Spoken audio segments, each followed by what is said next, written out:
یہودیوں کی قوم آئی، نبی اکرم صلی اللہ علیہ وسلم نے فرمایا بتاؤ تم میں عبداللہ بن سلام کیسا ہے؟ اس کے جواب میں انہوں نے کہا ہوا خیرنا و ابن خیرنا، ہوا سیدنا و ابن سیدنا، وہ تو ہم میں سب سے بہترین آدمی ہے، وہ ہم میں سب سے بہترین آدمی کا بیٹا ہے، وہ تو ہمارا سردار ہے، وہ ہمارے سردار کا لخت جگر ہے۔ حضرت عبداللہ بن سلام کی علامتیں انہوں نے بھی بتائیں۔ میں یہ عرض کرنا چاہتا ہوں کہ اتنا بڑا شخص عبداللہ بن سلام جو بارگاہ مصطفیٰ میں حاضر ہو کر سلام پڑھتا ہے، سلام قبول کرتا ہے، آقا کونین کے ہاتھوں میں ہاتھ دے کر بیعت کا شرف و اعزاز حاصل کرتا ہے، اور وہ بیعت جس کو رب ذوالجلال اپنی بیعت قرار دیتا ہے۔ یہ عبداللہ بن سلام ایسے ہیں، نبی اکرم صلی اللہ علیہ وسلم کی بارگاہ میں جب بھی ملنے آتے ہیں تو آقا کونین صلی اللہ علیہ وسلم ان کے لیے خاص تعظیم کرتے ہیں۔ اور پھر عبداللہ بن سلام ایسا شخص ہے جو یہودیت کے دین کو چھوڑ کر اسلام میں آ رہا ہے، اور حدیث میں فرمایا گیا جو یہودی دین سے آتا ہے یا عیسائی دین سے آتا ہے، میرا اللہ تبارک و تعالیٰ اس کو دو طرح کے اجر سے مالا مال کرتا ہے، ایک اجر اس کو اس دین کا بھی مل جائے گا، ایک اس کا بھی عطا کیا جائے گا۔ پتہ چلتا ہے عبداللہ بن سلام کو یہ شرف و اعزاز بھی حاصل ہے کہ یہ ان کو دو طرح کے اجر سے مالا مال کیا جائے گا۔ یہی عبداللہ بن سلام ہیں جن کی شان میں یہ آیت کریمہ اتری ہے۔ اللہ تبارک و تعالیٰ نے وَآمَنُوا ادْخُلُوا فِي السِّلْمِ کافہ جو فرمایا، اس کا سبب کیا ہے؟ سبب یہ تھا کہ عبداللہ بن سلام رضی اللہ تعالیٰ عنہ دین یہودیت سے آئے تھے، جب وہ اسلام میں داخل ہو گئے تو اسلام کی حلال و حرام کی فہرست کو انہوں نے پڑھا، ملاحظہ کیا اسلام میں کیا حلال ہے کیا حرام ہے۔ دیکھتے ہیں کہ یہودی دین میں ہفتے کی تعظیم کی جاتی ہے، اہل اسلام کے ہاں اس کو عام دنوں کی طرح ایک دن ہی مانا جاتا ہے۔ یہودیوں کے دین کے ہاں یہ جو گوشت ہے اونٹ کا، اس کا کھانا جائز نہیں ہے، اور اونٹ کا دودھ پینا بھی جائز نہیں ہے، جبکہ اہل اسلام کے ہاں اس کا کھانا فرض نہیں ہے، اس کا کھانا واجب نہیں ہے، فقط یہ بات ہے کہ وہ جائز ہے، اونٹ کا گوشت کھانا جائز ہے، اونٹ کا دودھ پینا جائز ہے۔ عبداللہ بن سلام کے دل میں ایک خیال آ گیا، وہ خیال کیا تھا کہ کیوں نہ اسلام کو قبول کرنے کے بعد میں اس دین کی تعظیم کو بھی اپنے ذمہ ڈالوں۔ یہ نہیں سمجھتا کہ میں اونٹ کا گوشت جائز نہیں سمجھتا ہوں یا اونٹ کے دودھ کو پینا جائز نہیں سمجھتا ہوں، میں مباح سمجھتا رہوں گا، حلال سمجھتا رہوں گا، لیکن پیوں گا نہیں۔ میں ہفتے کے دن کی تعظیم اسی طرح کرتا رہوں گا، اہل اسلام کی طرح کا نظریہ نہیں اپناؤں گا۔ دل میں ابھی خیال آیا ہی تھا کہ کیوں اسلام کے اندر ہوتے ہوئے اس دن کی بھی تعظیم ہو جائے۔ ادھر ان کے دل میں خیال آتا ہے، ادھر آمنہ کے لال کو خبر ہو جاتی۔ قربان جائیں حضور نبی اکرم صلی اللہ علیہ وسلم کو اللہ تبارک و تعالیٰ نے کس طرح کے علم سے مالا مال فرمایا ہے، کس طرح کی عقدہ کشائیاں اس قلب اطہر پر ہوتی ہیں۔ اللہ تبارک و تعالیٰ کے فضل و کرم کا حال ان کی ذات اقدس پہ کیا ہے۔ نبی اکرم صلی اللہ علیہ وسلم کو اللہ تبارک و تعالیٰ نے خبر دے دی، سرکار نے عبداللہ بن سلام کو بلایا، بلا کے فرمایا عبداللہ بن سلام تو اپنے دل میں کیا خیال لاتا ہے؟ یہ پوچھتا کون ہے؟ وہ ذات اقدس پوچھ رہی ہے جن کو اللہ تبارک و تعالیٰ نے سینے میں آنے والی بات سے پہلے ہی آگاہ کر دیا ہے۔ میں اپنی گفتگو میں یہ بتا بھی دینا چاہتا ہوں کہ نبی اکرم صلی اللہ علیہ وسلم کے علم کا حال یہ ہے کہ تمہارے دل میں خیال آئے، آمنہ کے لال کو خبر ہو جاتی۔ یہ بھی امام بخاری رحمۃ اللہ علیہ نے اپنی صحیح جلد پہلی صفحہ نمبر 56 پر حدیث نقل کی ہے حضرت ابو ہریرہ رضی اللہ تعالیٰ عنہ کی مرویات سے کہ حضور نبی اکرم صلی اللہ علیہ وسلم نے نماز پڑھائی ہے، اور نماز پڑھانے کے بعد خروج بسنہ ادا کیا ہے۔ خروج بسنہ کا مطلب ہے ارادے کے ساتھ نماز سے باہر نکلنا۔ اور جب سرکار نے سلام پھیرا، صحابہ کرام کو اپنے قریب بلایا۔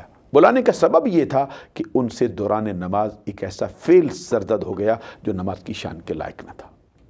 سرکار نے سب کو قریب بلا کے فرمایا کیا سمجھتے ہو میں صرف آگے ہی دیکھتا رہتا ہوں؟ یہ حضور نبی اکرم صلی اللہ علیہ وسلم کے الفاظ ہیں، واللہ انی لاراکم من وراء ظہری، اللہ کی قسم میں تو اپنی پشت کے پیچھے بھی دیکھتا رہتا ہوں۔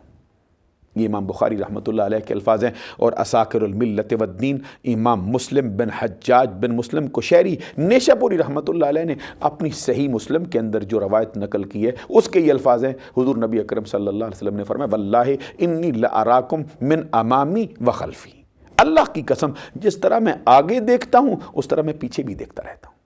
اور امام بخاری رحمۃ اللہ علیہ کے دوسرے الفاظ ہیں واللہ ما یخفا علی رکوعکم ولا خشوعکم، اللہ کی قسم میری نظر سے نہ تمہارا رکوع پوشیدہ رہتا ہے نہ تمہارا خشوع پوشیدہ رہتا ہے۔ اب رکوع تو سب کو سمجھ آتا ہے، خشوع کیا ہے؟ خشوع انسان کے اعضاء و جوارح پہ طاری ہونے والی حالت کا نام نہیں ہے، بلکہ خشوع وہ ہے جو انسان کے دل پہ اترتا ہے، اس کا منطقی نتیجہ یہ ہے کہ یوں کہیے کہ حضور نبی اکرم صلی اللہ علیہ وسلم یہ فرما رہے ہیں، ارے تیرے دل میں خیال آئے، آمنہ کا لال اس کو بھی جانتا ہے، تیرے دل میں خیال گزرے آمنہ کے لال کو، اس کی بھی خبر ہو جاتی۔ تو وہ ہستی سرکار دو جہاں حضرت عبداللہ بن سلام سے فرماتے تو دل میں کیا خیال آ رہا تھا؟ عرض کرتے ہیں یا رسول اللہ کوئی بڑا خیال نہیں تھا، صرف یہ تھا میں نے سوچا کہ دین اسلام کے اندر آ گیا ہوں، سچے دل سے آیا ہوں، ظاہر و باطن سے میں نے قبول کر لیا ہے، لیکن کیوں نہ اسلام کے ہوتے ہوئے اس دین کی بھی تعظیم کرتا رہوں، اسلام کے ہوتے ہوئے کیوں نہ میں حضرت یعقوب علیہ السلام کی سنت پر بھی عمل پیرا رہوں۔ اور یہ یعقوب علیہ السلام نے ہی اپنے اوپر جو اونٹ کا گوشت ہے اس کا کھانا چھوڑا تھا، جس طرح کہ قرآن مجید میں اللہ تبارک و تعالیٰ فرماتا ہے کل الطعام کان حلا لبنی اسرائیل الا ما حرم اسرائیل علی نفسہ، سارے کے سارے کھانے بنی اسرائیل والوں پر یعنی اولاد یعقوب پر حلال تھے، مگر وہ کھانا جس کو یعقوب علیہ السلام نے اپنے اوپر حرام کیا تھا۔ یہ جو کھانا حضرت یعقوب علیہ السلام نے اپنے اوپر روک لیا تھا یہ اونٹ کا گوشت ہے۔ اب عبداللہ بن سلام کے دل میں یہ خیال آتا ہے کہ میں اونٹ کے گوشت کو حرام نہیں سمجھتا ہوں، حلال سمجھوں گا لیکن کھاؤں گا نہیں، تاکہ آمنہ کے لال کے ہوتے ہوئے ان کی سنت پر بھی عمل ہو جائے۔ اب میں یہ بتانا چاہتا ہوں کہ حضرت عبداللہ بن سلام جس کے پیچھے جاتے ہیں وہ کوئی معمولی درجے کی ہستی نہیں ہے، وہ خود بھی نبی ہیں، بیٹا بھی نبی ہے، باپ بھی نبی ہے، دادا بھی نبی ہے، چچا بھی نبی۔ حضرت ابراہیم کے بیٹے اسحاق ہیں، اسحاق کے بیٹے یعقوب ہیں، یعقوب کے لخت جگر حضرت یوسف علیہ السلام، وہ یوسف جن کے بارے میں قرآن کہتا ہے کہ انہوں نے کہا تھا اذهبوا بقمیصی ھذا فالقوہ علی وجہ ابی یأتی بصیرا، میرے جسم کا کرتا لے جاؤ میرے نبینا باپ کی آنکھوں پہ ڈالو، اس کی نبینا آنکھیں روشن ہو جائیں گی۔ جس کے بیٹے کی عظمت کا یہ حال ہے ان کا باپ ہے یعقوب۔ حضرت یعقوب علیہ السلام کی سنت پر جانا چاہتے تھے، نبی اکرم صلی اللہ علیہ وسلم نے فرمایا تیرے دل میں یہ خیال آیا آمنہ کے لال کے ہوتے ہوئے یعقوب کے پیچھے جاتا ہے؟ اللہ تبارک و تعالیٰ نے تو تجھے زجر فرمایا ہے، اللہ تبارک و تعالیٰ نے تو تجھے جھڑک دی ہے، کن الفاظ کے ساتھ آمنوا ادخلوا فی السلم کافہ، اے ایمان والو اسلام میں پورے کے پورے داخل ہو جاؤ، ولا تتبعوا خطوات الشیطان، اور جو پورا نہیں اترتا ہے اسلام میں پورے کا پورا داخل نہیں ہوتا ہے، سر کے بالوں سے لے کر پاؤں کے ناخنوں تک، گھر کی دہلیز سے لے کر بازار تک، لین دین کے معاملات تک اور تجارتی امور کے معاملے میں، معاشی مسائل کے اعتبار سے، سیاست کے میدانوں میں کوئی ایک میدان بھی ایک لمحے کے لیے اسلام سے ہٹ جاتا ہے تو فرمایا ولا تتبعوا خطوات الشیطان، شیطان کی قدموں کی پیروی کر رہا ہے وہ بندہ۔ حضرت عبداللہ بن سلام سے کہا کہ یہ جو تیرے دل میں خیال آیا ہے کہ محمد کے ہوتے ہوئے، آمنہ کے لال کے ہوتے ہوئے، ہمارے محبوب کے ہوتے ہوئے تو یعقوب علیہ السلام کی سنت کو اپنائے، اس سوچ کا جو محور ہے وہ کدھر سے ہے؟ وَلَا تَتَّبِعُوا خُطُوَاتِ الشَّيْطَانِ، شیطان کے قدموں کی پیروی نہ کر۔ شاید میں سمجھا نہیں سکا ہوں، اس کے لیے میں ایک اور ہستی کا تذکرہ آپ کی خدمت میں پیش کرنا چاہتا ہوں۔ وہ ہستی کون سی ہے؟ حضرت فاروق اعظم رضی اللہ تعالی عنہ۔ شان کیا ہے؟ مطلوب رسول ہیں، شان کیا ہے؟ مراد رسول ہیں۔ تمام صحابہ نبی اکرم صلی اللہ علیہ وسلم کے مرید ہیں، حضرت عمر فاروق کو یہ مرتبہ حاصل ہے، مرید بھی ہیں مراد بھی ہیں، تمام صحابہ سرکار کے طالب ہیں۔ عمر بن خطاب کو یہ مرتبہ حاصل ہے کہ وہ بیک وقت طالب بھی ہیں مطلوب بھی ہیں، اور انہی کی شان ہے۔ حضور نبی اکرم صلی اللہ علیہ وسلم نے فرمایا الحق ینطق علی لسان عمر، عمر تیری زبان پر میرا رب خود گفتگو جاری فرماتا ہے، اور الشیطان یفر من ذل عمر، عمر تیرے سائے سے بھی شیطان بھاگ جاتا ہے۔ خود حضور نبی اکرم صلی اللہ علیہ وسلم کا اپنا فرمان ہے انا خاتم النبیین ولا نبی بعدی، لو کان بعدی نبی لکان عمر، میں آخری نبی ہوں، مجھ پر نبوت کا دروازہ بند ہو گیا، میرے بعد اگر نبوت کا سفر جاری رہتا ہونے والا نبی عمر کے سوا کوئی اور نہ ہوتا۔ یہ حضرت عمر بن خطاب کو یہ درجہ بھی حاصل ہے کہ حضرت عمر بن خطاب کے قبول اسلام پر آسمانی کائنات پر بھی خوشیاں منائی گئی ہیں۔ حدیث میں آتا ہے حضور نبی اکرم صلی اللہ علیہ وسلم کی بارگاہ میں جب حضرت عمر بن خطاب نے آ کے اسلام قبول کیا، ادھر انہوں نے کلمہ پڑھا، ادھر جبرائیل امین بھی حاضر ہو گئے۔ سرکار نے پوچھا کیسے آیا ہے؟ کہتے قد استبشر الیوم یا محمد باہل السماء اسلام عمر، آقا عمر کے قبول اسلام پر آسمانی کائنات پر بھی ہنگامہ شوق برپا ہو گیا ہے، آسمانی کائنات پر بھی گویا کہ خوشیوں کے شادیانے بج رہے ہیں۔ حضرت عمر بن خطاب کو یہ شرف و اعزاز حاصل ہے۔ سیرت ابن حشام نے لکھا ہے حضرت عمر کے قبول اسلام پر، ان کی آمد پر نعرہ تکبیر کسی اور نے نہیں، خود رب ذوالجلال کے پیارے محبوب نے، ہمارے آقا محمد عربی نے بلند کیا تھا۔ چشم تصور نے یہ منظر کبھی نہیں دیکھا ہے کہ امتی آئے اور نعرہ نبی خود لگا رہا ہو۔ حضرت عمر بن خطاب رضی اللہ تعالیٰ عنہ کی مرتبے اور ان کی شخصیت کا اندازہ آپ اس بات سے بھی لگا سکتے ہیں کہ حضرت عمر فاروق رضی اللہ تعالیٰ عنہ نبی اکرم صلی اللہ علیہ وسلم کے وہ امتی ہیں جن کے بارے میں نبی اکرم صلی اللہ علیہ وسلم کے بہت سے فرمودات موجود ہیں، اور حدیث میں آتا ہے حضرت عمر بن خطاب کے لیے نبی اکرم صلی اللہ علیہ وسلم نے جو دعا مانگی ہے، اللہم اعز الاسلام بعمر بن الخطاب، اے مولا میرے دین اسلام کو عزت دے عمر بن خطاب کے قبول اسلام سے۔ حالانکہ قرآن کہتا ہے وَلِلَّهِ الْعِزَّةُ وَلِرَسُولِهِ وَلِلْمُؤْمِنِينَ، عزت اللہ کے لیے، اس کے رسول کے لیے، عزت اہل ایمان کے لیے۔ اب ہر کوئی اسلام سے عزت پاتا ہے، لیکن آقا کونین فرماتے ہیں ہر کوئی اسلام سے عزت پاتا ہے، لیکن میرا دین اسلام جس سے عزت پاتا ہے وہ خطاب کا بیٹا عمر ہے، مولا عطا کر دے۔ اور میں آپ کی خدمت عالیہ میں وہ حدیث بھی عرض کرنا چاہتا ہوں جس کو سن کے آپ کا جگر جو ہے اس پر رکت طاری ہوگی۔ اگر آپ کے سینے میں پتھر کا ٹکڑا نہ ہوا، گوشت کا لوچڑا ہوا، تو آپ متاثر ہوئے بغیر نہیں رہ سکیں گے۔ نبی اکرم صلی اللہ علیہ وسلم نے ایک موقع پر یہ بھی فرمایا واللہ ما بؤس واللہ ان لو لم ابعث لبؤس عمر بن الخطاب رضی اللہ تعالیٰ عنہ۔ حضور نبی اکرم صلی اللہ علیہ وسلم فرماتے ہیں اللہ کی قسم اگر میں نبی نہ ہوتا، اگر میں مبعوث نہ کیا جاتا تو عمر جو ہے اس کو مبعوث کیا جاتا۔ یوں معنی بھی کیا جا سکتا ہے کہ حضرت عمر بن خطاب کے متعلق فرمایا اگر میں نبی نہ ہوتا تو میری جگہ پر رب جس کو نبی بنا کے بیچتا خطاب کا بیٹا عمر ہوتا۔ اتنی عظمتیں رکھتا ہے عمر بن خطاب، اسلام کے لیے عزت کا سبب ہے۔ حضور نبی اکرم صلی اللہ علیہ وسلم فرماتے ہیں مجھے خواب کے اندر لوگ دکھائے گئے، میں نے دیکھا لوگوں نے قمیض پہنے، کسی کے قمیض کا حال یہ ہے اس کے گھٹنے تک ہے، کسی کا ناف تک ہے، کسی کا سینے تک ہے، کسی کا گردن تک ہے۔ حضور نبی اکرم صلی اللہ علیہ وسلم فرماتے ہیں میں نے عمر بن خطاب کو بھی دیکھا ہے خواب کے اندر، سر کے بالوں سے لے کر پاؤں کے ناخنوں تک اس کو قمیض پہنا گیا۔ تو پوچھا صحابہ اکرام نے سرکار اس قمیض سے مراد آپ کیا لیتے ہیں، اس کی تعبیر کیا ہے؟ آقا کونین نے فرمایا دین۔ پتہ چلتا ہے کسی کا دین اس کے گھٹنے تک ہے، ناف تک ہے، کسی کا اس کے سطر تک ہے، کسی کا اس کے سینے تک ہے، لیکن قربان جائیں عمر بن خطاب کے مرتبے کا حال یہ ہے کہ ان کا دین جو ہے وہ سر کے بالوں سے لے کر پاؤں کے ناخنوں تک، سارے کا سارا دین کے لبادے میں چل رہا ہے۔ اب میں یہ بتانا چاہتا ہوں اتنی بڑی ہستی جو اسلام کے لیے عزت کا سبب ہو، جس کی آمد پر نعرہ خود آمنہ کے لال لگا رہے ہوں، جس کے بارے میں فرمایا جا رہا ہو اگر میں نبی نہ ہوتا، میرے بعد نبوت کا سفر جاری رہتا، تو پھر یہ ہونے والا نبی عمر کے سوا کوئی اور نہ ہوتا۔ مسند امام احمد بن حنبل میں امام احمد بن حنبل نے خود حدیث نقل کی ہے کہ ایک مرتبہ حضرت عمر بن خطاب رضی اللہ تعالیٰ عنہ تورات پڑھ رہے تھے، اور یہ تورات جو پڑھ رہے تھے یہ جھوٹی تورات نہیں تھی، یہ سچی تورات تھی۔ تورات کا وہ حصہ جو سچائی پر مبنی تھا اس میں کوئی چیز شامل نہیں کی گئی۔ حضرت عمر بن خطاب کہتے ہیں میں پڑھ رہا تھا، اسی دوران آقا کونین صلی اللہ علیہ وسلم کی جلوہ گری ہو گئی۔ سرکار دو جہاں صلی اللہ علیہ وسلم نے آتے ہی مجھ سے فرمایا، حضرت عمر بن خطاب کہتے ہیں میں پڑھ رہا تھا، سرکار نے مجھے ملاحظہ کیا، دیکھا تو سرکار کا چہرہ سرخ ہو گیا، جلالت کے آثار آ گئے، اور سر سے لے کر پاؤں تک حضور نبی اکرم صلی اللہ علیہ وسلم غصے کی وجہ سے تھر تھرا رہے تھے، کانپ رہے تھے۔ کہتے مجھ سے کوئی بات سرکار نے نہیں فرمائی ہے، فوراً واپس پلٹ گئے۔ اب حضرت عمر بن خطاب کے دل پہ کیا بیتی ہوگی کہ سرکار تشریف بھی لائیں، حضرت عمر بن خطاب کو یہ پڑھتے دیکھیں اور لوٹ جائیں۔ حضرت عمر بن خطاب کہتے ہیں میں سرکار کے جلال کی وجہ سے کانپ گیا، جلدی میں نے تورات کا حصہ اپنی جگہ پہ رکھا، بارگاہ مصطفیٰ میں حاضر ہوا۔ لبیک و سعدیک یا رسول اللہ، آقا غلام آج حاضر ہے۔ سرکار دو جہاں صلی اللہ علیہ وسلم نے فرمایا عمر کہاں تھا؟ کہتے ہیں یا رسول اللہ میں تو تورات پڑھ رہا تھا۔ آقا کونین صلی اللہ علیہ وسلم نے فرمایا وہی تورات ہے نا جو اللہ کے نبی حضرت موسیٰ کے دل پہ اتری۔ اب میں یہاں پہ یہ بتانا چاہتا ہوں اگر یہ تورات اصلی نہ ہوتی، اس کا جو حصہ تھا، تو نبی اکرم کو فرمانا چاہیے تھا کہ یہ تو صحیح ہے نہیں ہے، یہ تو سچی نہیں ہے، تو کیا پڑھ رہا تھا؟ آقا کونین صلی اللہ علیہ وسلم نے فرمایا وہی تورات جو حضرت موسیٰ کے دل پہ اتری۔ حضرت عمر بن خطاب نے اس بات میں سر ہلا دیا، عرض کہ یا رسول اللہ وہی ہے۔ آقا کونین صلی اللہ علیہ وسلم نے اس وقت جو جملے ارشاد فرمائے وہ سنیے، اور توجہ سے سنیے اور گوش ہوش سے سنیے۔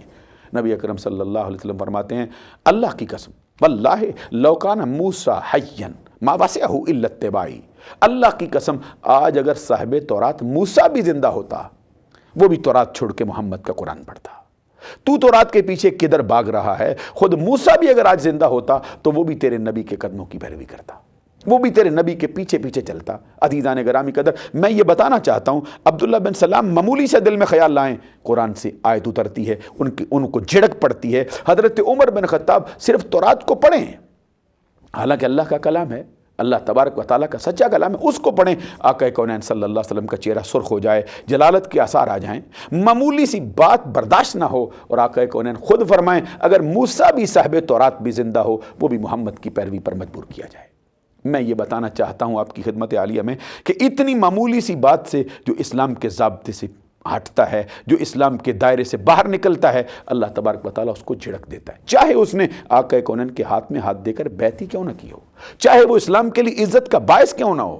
تو جب اتنی بڑی ہستیوں کا یہ معاملہ ہے تو آج ہم کدھر جا رہے ہیں؟ ہمارے تہذیب و تمدن کا حال کیا ہے؟ ہمارے طرز معاشرت کا حال کیا ہے؟ ہمارے معاشی نظام کا حال کیا ہے؟ ہمارے ہاں میدان سیاست میں کیا کیا ہو رہا ہے؟ گھر سے لے کر اور جو ہماری پارلیمنٹ کے اعلیٰ عہدے تک ہمارے ہاں کیا ہو رہا ہے؟ ہمارے سر کے بالوں سے لے کر پاؤں کے ناخنوں تک ہمارا حال کیا ہے؟ ہماری مسجد کے اندر اسلام ہے، باہر نکلتے ہیں بازار میں اسلام نہیں ہے۔ اسی کا رونا تو شاعر مشرق مفکر پاکستان علامہ اقبال بھی روتا رہا ہے کہ اپنی ملت پر قیاس اقوام مغرب سے نہ کر، خاص ہے ترکیب میں قوم رسول ہاشمی۔ اور پھر کہیں تو یہ بھی کہتے ہیں وضع میں تم ہو نصارہ تو تمدن میں حنود، یہ مسلمان ہیں جنہیں دیکھ کے شرمائے یہود۔ آج اسلام اس عصر حاضر کے اندر اپنے ماننے والوں سے یہ تقاضا کرتا ہے کہ سر کے بالوں سے لے کر پاؤں کے ناخنوں تک اسلام میں آدھا تیتر آدھا بٹیر نہیں، اپنے گھر کی دہلیز سے لے کر پارلیمنٹ کے اعلیٰ عہدے تک اسلام میں آ جا، اپنے اٹھنے بیٹھنے میں، چلنے پھرنے میں، طرز معاشرت میں، لین دین میں، کاروبار کے اندر، تیرے ہر معاملے کے اندر اسلام ہی ہونا چاہیے۔ تیری شادی میں بھی اسلام کی جھلک ہو، تیری غمی میں بھی اسلام کی جھلک ہو، موت ہو تب بھی اسلام کا دامن تو نے تھاما ہو، خوشی ہو تب بھی تو نے اسلام کا دامن تھاما ہو۔ اسلام کے بغیر کوئی اس کا اہل اسلام سے اسلام اس بات کا تقاضا کرتا ہے کہ ہر لمحہ ہر گھڑی اسلام کا دامن تھاما جائے، کسی شعبے سے اس کا تعلق ہو، استاد کی بات ہو، والدین کی بات ہو، شاگردوں کی بات ہو، خواتین کی بات ہو، بچیوں کی بات ہو، ماؤں کی بات ہو، بہنوں کی بات ہو، بیٹیوں کی بات ہو، کوئی شعبہ ہو اس میں جس نے اسلام کو چھوڑا، اسلام کو چھوڑ کر کسی اور کو اپنایا، چاہے وہ کتنی بڑی ہستی کیوں نہ ہو، اللہ تبارک و تعالیٰ کی بارگاہ میں وہ کبھی بھی شرف قبولیت سے مالا مال نہیں ہو سکتا۔ میں اپنے تمام حاضرین سے اور تمام اپنے ناظرین سے یہ گزارش کرتا ہوں کہ اسلام تم سے یہ چاہتا ہے کہ اب پورے کے پورے اسلام میں داخل ہو جاؤ، اور ساتھ ہی فرمایا جو پورا نہیں آئے گا وَلَا تَتَّبِعُوا خُطُوَاتِ الشَّيْطَانِ، سمجھ لے وہ شیطان کے قدموں کی پیروی کر رہا ہے۔ إِنَّهُ لَكُمْ عَدُوٌّ مُّبِينٌ، بے شک شیطان جو ہے وہ انسان کا کھلا دشمن ہے۔ اللہ تبارک و تعالیٰ کی بارگاہ میں دعا کرتا ہوں کہ وہ ہم کو عمل کی توفیق عطا فرمائے اور ہمیں آقا کونین کی سنت کے سانچے میں ڈل جانے کی توفیق سے مالا مال فرمائے۔ ہمارے ہاں جو طرز معاشرت چل رہی ہے، جو لین دین کے معاملے میں، کاروباری مسائل میں، دیگر امور کے اندر جو مسئلہ چل رہا ہے، اس کے اندر بھی ہم کو اسلام کو اپنانے کی توفیق سے مالا مال فرمائے۔ اللہ تبارک و تعالیٰ ہم سب کا حامی و ناصر ہو، اور اللہ تبارک و تعالیٰ ہماری دنیا و آخرت درست فرمائے۔ وآخر دعوایا ان الحمد للہ رب العالمین۔